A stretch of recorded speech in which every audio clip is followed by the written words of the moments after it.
इसका विश्लेषण इस तरह से सोचिए। आज ही हम बता रहे थे कि आप अपने को अगर शीशे में देखें तो आप हैं और आपका प्रतिबिंब,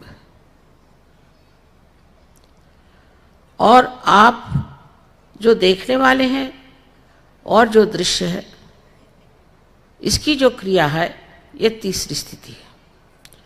इन तीन दायरों में, तीन डायमेंशन में हम लोग रहते हैं और ये तीनों डायमेंशन में घूमते रहते हैं। या तो हम देख रहे हैं और देखने की क्रिया कर रहे हैं, लेकिन अगर आप खुद ही शीशा हो जाए, आप ही स्वयं के शीशा हो जाए, आपका स्वयं ही प्रतिबिंब आप ही के अंदर दिखाई दे, तो फिर आपके लिए कोई मुश्किल नहीं रह जाए। क्योंकि जब आपने अपने प्रतिबिंब को देखा तो आपने अपने को जान लिया है। अभी तक आप अपने को कुछ जानते नहीं। कहने को है मेरा घर, मेरी बीवी, मेरा मेरा, पर ये मैं कौन, मैं कौन हूं, इसे आपने जाना नहीं। जिस दिन आप इसे जान जाइएगा तो एकदम ही इतना परिवर्तन आ जाता है, इतना परिवर्तन आ जाता है कि देखते ही बनता है। अब यहाँ बहुत से विदेशी लोग बैठे हुए हैं, इसमें से कम 20% लोग जो थे उन पे ड्रग का अधिकार था बुरी तरह से, और एक दिन पार हुए और दूसरे दिन छोड़ के तैयार। आज मैं निजामुद्दीन साहब के मकबरे पे गई थी, वहाँ बहुत से मुसलमान भी थे। तो मैंने पूछा वहाँ कि भाई तुम में से कौन शराब नहीं पीता है? सबने चुप्पी लगा ली। कहने को मुसलमान है, शराब सब पीते। वजह क्या? वजह यह कि आपने अपने को जाना नहीं कि आप जो हैं वो परमात्मा का एक प्रतिबिंब है। और जिस दिन ये हो जाता है, बड़े मशहूर शराबी मैंने देखे, दूसरे दिन से पता नहीं कैसे एकदम बदल जाते।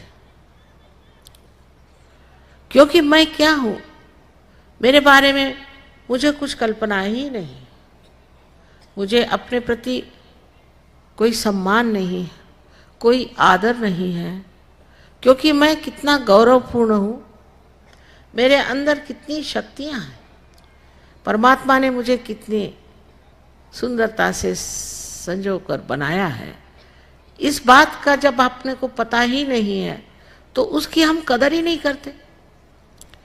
इस मनुष्य जीवन की हमें कदर ही नहीं है कि इसके साथ हमें कैसा बर्ताव करना चाहिए। हमने अपने को जाना ही नहीं। जब आप अपने को जानिएगा तो एक अजीब अंदर की शान आपके सामने आएगी। ऐसे शानदार लोग गलत काम नहीं करते, उनको बताना नहीं पड़ता, वो समझाने की कोई ज़रूरत ही नहीं, अपने आप ही अपनी शान में खड़े हो जाते।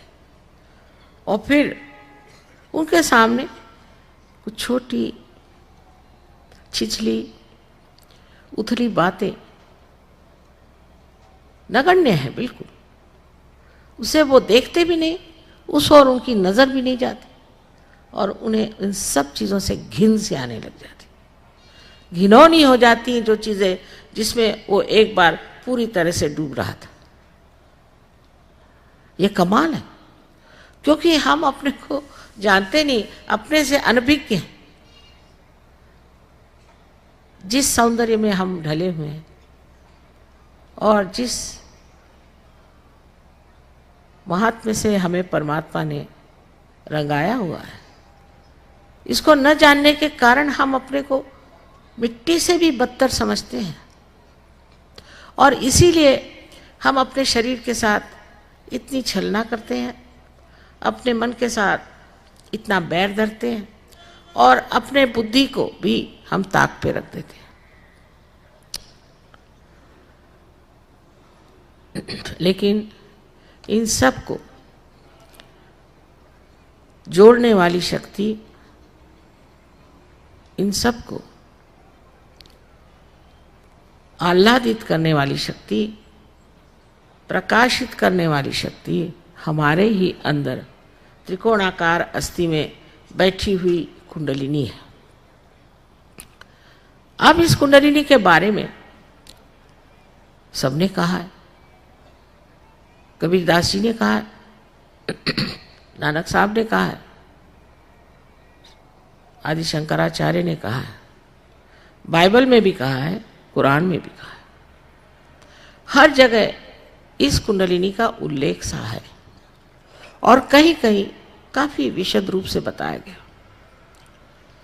लेकिन लोगों ने इसको समझने की जगह बदलने की कोशिश की और उस कोशिश में सबसे ज़्यादा तो मैं सोचती हूँ कि जो बुद्धिस्ट थे, जिन्होंने बुद्ध को भुला करके दूसरा मार्ग अवलंबित किया था, वो तांत्रिक बन गए और उन्होंने बहुत ही गलत तरह की इसको चालना दी और लोग भटक गए। इसके लिए आपको उनसे सीखना चाहिए कि जो पहुंचे हुए लोग वो क्या कहते हैं। फिर ऐसी ऐसी किताबें छापी गई कि कुंडलिनी के जागरण से ये तकलीफ होती है, वो तकलीफ होती है और ये परेशानी हो जाती है। आज तक इतने सालों से सहयोग का कार्य करते हुए हमने तो कहीं नहीं देखा कि किसी को कोई तकलीफ होती हो या परेशानी होती हो। उल्टे जिसने जिसने सहयोग में अपना स्थान बनाया है वो कहाँ से कहाँ पहुँच गए, कहाँ से कहाँ। सर्वसाधारण सामान्य मनुष्य भी, जो कि विशेष कोई पढ़ा लिखा नहीं, देहात का रहना हो या कोई रास्ते पे चलता हुआ सर्वसाधारण व्यक्ति हो,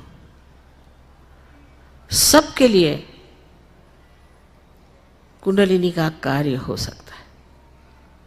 उसमें जात पात धर्म कुछ नहीं चाहिए।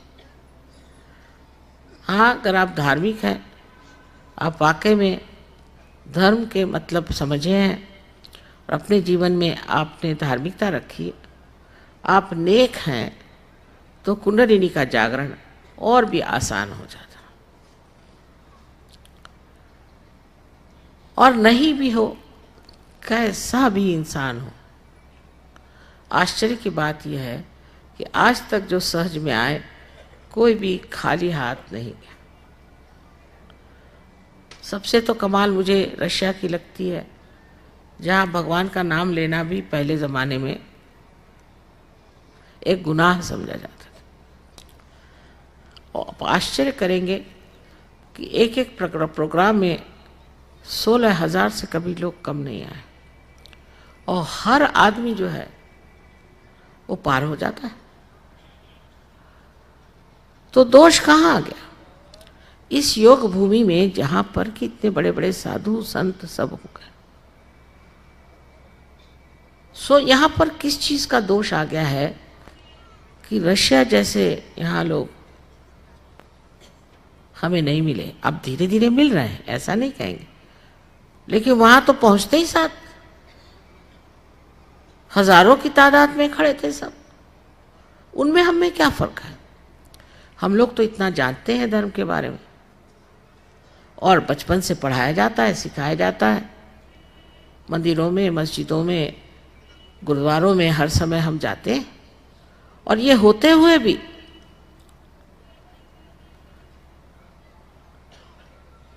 लोगों का ध्यान इस तरफ क्यों नहीं जाता कि हमें आत्म साक्षात्कार मिलना चाहिए।